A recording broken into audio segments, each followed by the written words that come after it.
ओम श्री परमात्मने नमः। कण कणों में, चर अचरों में, बाहर और भीतर अंतर्यामी रूप से विराजमान हुआ परम पुरुष परमात्मा को मैं प्रणाम कर रहा हूँ। विषय यह है सत्य को, परमात्मा को, ब्रह्म को, आत्मा को शंकर जाना होगी, तुम जानना नहीं हुआ।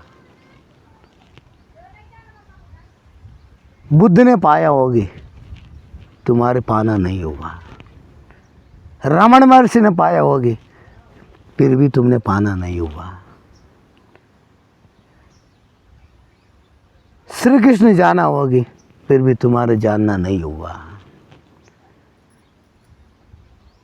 तुम्हारे जिद्दी कृष्णमूर्ति जाना होगी, फिर भी तुम्हारे जानना नहीं हुआ। रजनीश ओशो क्यों ना हो, तुम्हारे फिर भी जानना नहीं हुआ। तुम केवल संग्रहित करने ही कर ही रहे। क्या कर रहा है?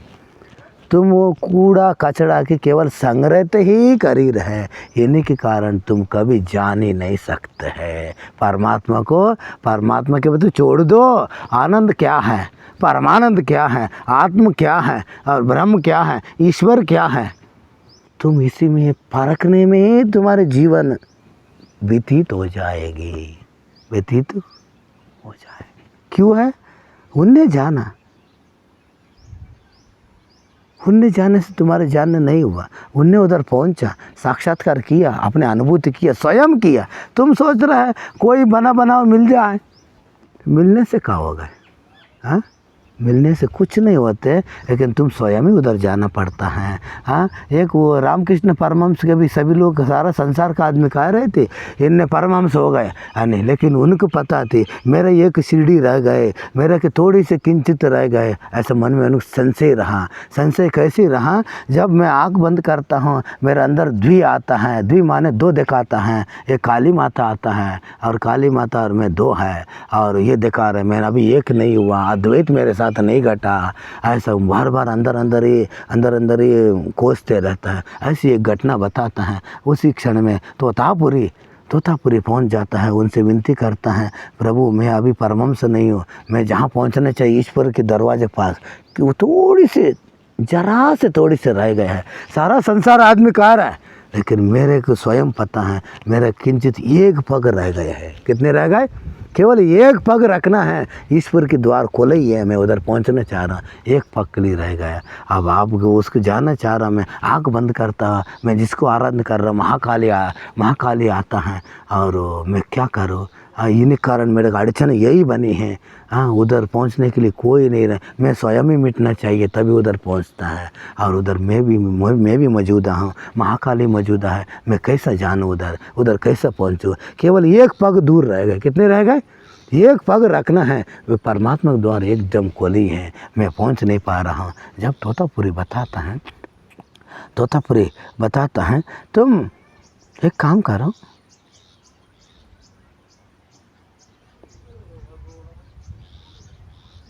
काली माता जब आए, जब तुम तलवार लेके काली माता को काट दो। जब रामकृष्ण परमहंस जीवन भर उनका आराधन किया, जैसे हमने जीवन भर माँ नर्मदा जी का आराधन किया, ऐसे जीवन भर आराधन किया। वो आराधन करने के बाद मैं माँ समझ रहा हूँ, उन माँ को मैं कैसा काट सकता है? हाँ, मन में बहुत खेद हुआ। ठीक है, तुम नहीं कर रहे तो मेरे क्या करना है? तोतापुरी बोला मैं अपने रास्ता जा रहा हूँ, तुम जैसे लगा ऐसे करो, जैसे लगा ऐसे करो। जब रामकृष्ण परमहंस बताता है, अरे ऐसे महान गुरु मिलना ही दुर्लभ है, और मिलने के बाद भी अपने राय दिखा रहे, रास्ता बता रहे हैं, छलक है तो फिर मेरा और कौन रास्ता दिखाएगी? ये थोड़ी से इनने जो पहले से प्रारंभ से इनने बनाया, ममता और ईश्वर के प्रेम, माता जी का प्रेम और महाकाली का आराधना करते रहा, ऐसा मैंने क्या करूँ ऐसा करते रहा। जब बताता है आँख बंद करो, जैसे तुमने आँख बंद हुआ, और तोतापुरी महाराज ने कांच के टुकड़ा लेके रामकृष्ण परमहंस बताता है, मस्तक में चीरा लगा दिया कांचों से। क्या लगा दिया? चीर दिया। जैसे चीर दिया, ऐसे चीरने के समय जैसे रामकृष्ण परमहंस आँख बंद करते, जैसे महाकाली आ गए। महाकाली आने के बाद तो बताता तलवार लेके उनको काट देता है। पूछता है मैं तलवार कहाँ से लाऊं? रामकृष्ण परमहंस पूछता है तलवार में कहाँ से लाऊं? जब तोतापुरी बता तुम काली कहाँ से आए? कल्पना किया तब तो काली आया।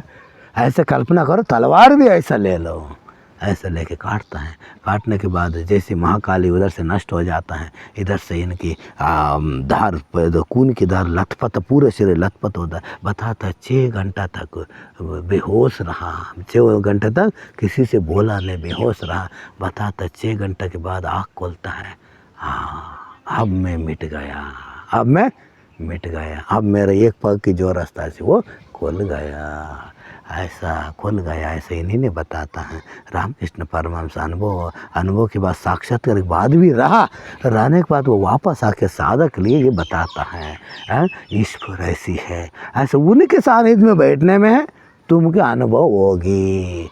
ऐसा जो चल चुका है उनकी राय में, उनकी मार्ग में बैठे रहे, वो लोग आने वाले नहीं है, वो लोग जा चुका है, वो लोग कभी आने वाले नहीं है। जो वर्तमान में है ऐसे पुरुषों की खोज करो, जिसने ईश्वर को दर्शन किया हो। कोई बोर्ड टंग के नहीं फिरते, मैं भी भगवान का दर्शन कर लिया है, कोई नहीं फिरते, लेकिन खोजने की क्षमता तुम्हारे अंदर चाहिए। क्या चाहिए?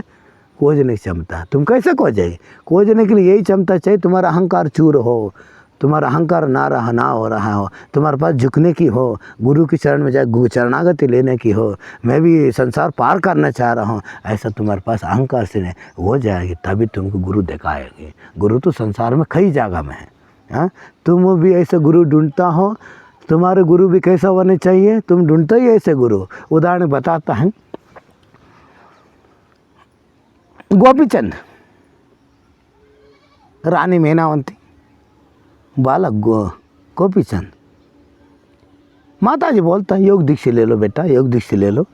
और बताता है नहीं हम नहीं लेंगे योग दीक्षा, मैं गुरु भी ऐसे बना है, आती पर आ रहा हो गुरु, उनके आगे पीछे 700 शिष्य हो, मैं तो राजा है, ऐसे शिष्य को मैं ऐसे गुरु को मैं शिष्य बना हूँ। और इनकी माता जी ने जो जलेंद्र नाथ जी को शिष्य, जलेंद्र नाथ से दीक्षा लिया, माता जी बोल रहे जाओ गुरुजी आया है, नगरी के बाहर निवास कर रहा है, तुम उनसे जाके योग दीक्षा ले लो और योग दीक्षा प्राप्त करो, संसार असार है, कुछ नहीं है, और तुम जो ही रम रहे हैं और ये आगे दुखदाई होगी, जाके योग दीक्षा ले लो। माता जी बार बार विनती करता है, करने के बाद इनने क्या करता है, ये बार बार कह रहा है, वो कीचड़ में बैठा है, उन्हें गुरु जी में गुरु थोड़ी बनाना, वो तो कीचड़ में बैठा है, मैं ऐसा गुरु बना, हाथी के ऊपर आ रहा हो, उनके आगे पीछे 700 हो। ऐसे तुम्हारे धारणा भी यही है। जो सदगुरु होता है कीचड़ में हो, गंगा किनारी हो, नर्मदा किनारी हो, कावा में हो, तुम्हारे नज़र उधर नहीं पहुंचते। तुम्हारे नज़र ऐसी चाहिए, कोई हाथी के ऊपर आ रहा हो, कोई हवाई जहाज में से उतर रहा हो, कोई 4 व्हीलर से उतर रहा हो, 200 आदमी उनके पीछे मक्के ऐसे लगा हो, तुम कैसे चाहिए। इसीलिए तुम वंचित है। गुरु और सदगुरु पहचानने में तुम्हारे आँख ही नहीं है, आँख होते ही भी तुम अंधा हो, इसीलिए तुम गुरु और सदगुरु परख नहीं है। परख होने के लिए तुम्हारा चश्मा निकल जाता थी, तुम देख लेता थी गुरु कहाँ सदगुरु कहाँ है, हाँ? तुम आडंबर चाहता है, तुम भी ऐसी है, अहंकार है, और अहंकार ही तुमको मिलता है। जैसे अहंकार ही मिलता है। बताता है एक जगह में दोनों भैया तपस्या कर रहे थे, दोनों भैया तपस्या कर रहे थे। इनने भैया सोचा जो मेरा भैया विष्णु ब्रह्मा जी के लिए, किसके लिए? ब्रह्मा जी के लिए तपस्या करते रहा। और ब्रह्मा जी आए, तुमसे पूछा वरदान में तुम क्या चाहिए बताओ। उन चाह रहा है प्रभु मेरा एक हाथ जाए। भगवान बोले ये कैसे वर मांग रहे हैं? प्रभु मेरा आँख जाए, कि मेरे एक पाँव जाए, मेरे एक आधा शरीर आधा धड़ जाए। सोच के मांगो भगत, नहीं मेरे को यही चाहिए। क्यों? जो सामने है हमारे जो भैया है वो दुगना मांगेगी। क्या मांगेगी? वो दुगना मांगेगी। मेरे कहते एक हाथ गए, एक पाँव गए, एक आँख गए, आधा धड़ गए, उनके तो पूरे ही चले जाएगी। क्या चले जाएगी? पूरे ही चले जाएगी। तुम्हारा तपस्या भी यही है, तुम्हारा आशा भी यही है, तुम तपस्या भी करना चाह रहे हो, दूसरों को ईर्ष्या, दूसरों को मन नुकसान पहुंचा के लिए कर रहे हैं। हाँ, ये कोई साधन नहीं है। जब उनके पास पहुंचता है परमात्मा, ब्रह्मा जी उनके पास पहुंचता है, तुम का वर मांगना चाह रहे हो, मैं प्रसन्न हूँ, मांग दो, सोच समझ के मांगना। प्रभु हमारे भैया जो मांगा है दुगना मेरे को दे दो। क्या कहता है वो, मेरे भैया जो मांगा है दुगना मेरे को दे दो। और भी सोच लो भगत, सोच समझ लो, और भी कुछ मांग लो। भगवान फिर भी बता रहा है और भी कुछ मांग लो। हाँ, सोच समझ और भी कुछ मांग लो। नहीं नहीं, मेरे यही चाहिए। क्या चाहिए? इनने कहाँ मांगा, उनके भैया ने कहाँ मांगा। हाँ, मेरे के एक आँख जाए, एक पाँव जाए, मेरे एक आँख हाथ जाए। हाँ, ऐसा मांगा ना, इनने मांगा। हाँ, मेरे जो भैया तुमने दी वरदान मेरे दे, उन्हें दुगना दे दो।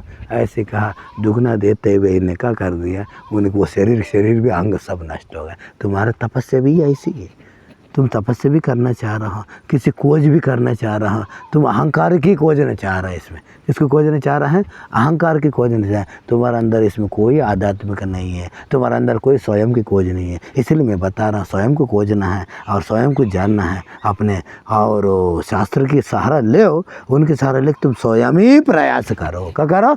स्वयं ही प्रयास करना होगी, स्वयं ही तेरा अंदर दिया जलाना होगी। और जिसके अंदर दिया जला हो, जिसके अंदर तेज पुंज जला हो, वही तुम्हारे अंदर दिया जलाएगा। ऐसा पुरुष को तुम खोजो। खोजने के लिए हम क्या करना पड़ता है, हम कोरा होना पड़ता है और धाव लगा, माने पूरा प्राण को अर्पित करना पड़ता है। माने प्राण को क्या करना पड़ता है, समर्पित करना पड़ता है। हाँ, जब भी तुम ईश्वर पाने के लिए तुम शरीर मन तन और प्राण को समर्पित करना होता है और तुम दाव पर लगाना होगी। जब भी तुम परमात्मा खोज कर पाएगी। मेरे पास धन है, धन से तुम्हारे मिलने वाले नहीं है। मेरे पास यश है, मैं राजा हूँ, मैं मंत्री हूँ, मैं सन्यासी हूँ, ये कुछ अभिमान है। कहाँ है ये? अभिमान है। अभिमान माने अहंकार है।